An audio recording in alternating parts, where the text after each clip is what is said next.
नमस्कार दर्शक बंधु Odia knowledge academy YouTube channel को आपण मानक स्वागत।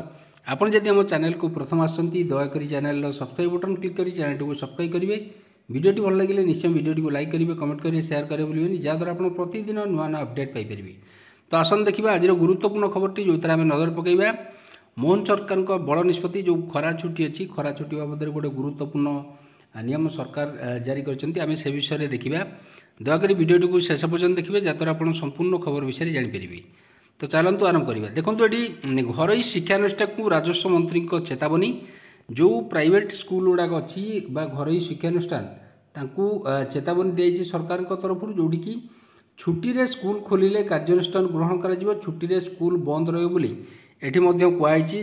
एम देखा। ग्रीष्म प्रभाव एक प्रकार प्राकृतिक विपर्यय जोटा कि बन्या बाताठू भी अधिक विपज्जनक।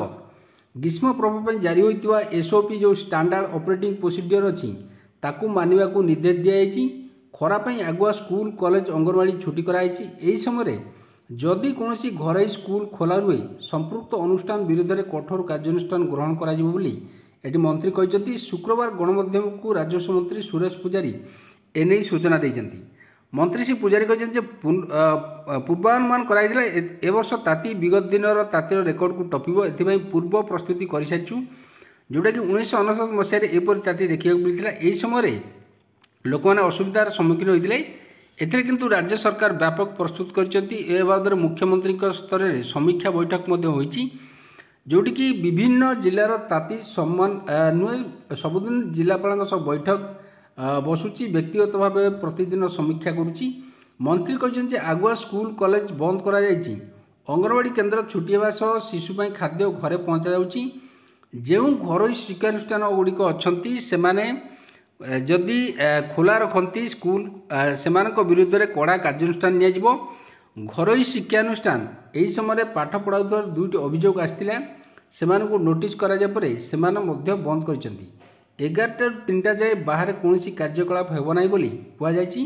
कौन श्रमिक कार्य करें बोली निर्देशनामा दि जाए।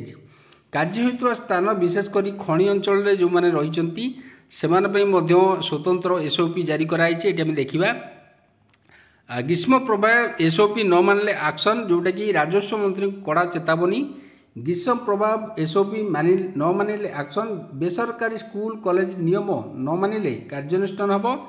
एटी कहुई ग्रीष्म प्रभाव अनेक पदक्षेप एसओपी जारी कराई। एवं स्थिति नियंत्रणाधीन रही कहले राजस्व मंत्री सुरेश पुजारी। अति आवश्यक नथिले घर न बाहरिया को अपील कले मंत्री। सबू सीएचसी पीएचसी गुड़ी को अंशुघात वार्ड प्रस्तुत रखा कहुई। तो यहाँ गोटे गुरुत्वपूर्ण खबर था। जदि खबरटी आपको भल लगा दयाकोरी निश्चय चैनल को सब्सक्राइब करेंगे, वीडियो को लाइक करेंगे, कमेंट करेंगे, शेयर करेंगे बोलिए। धन्यवाद।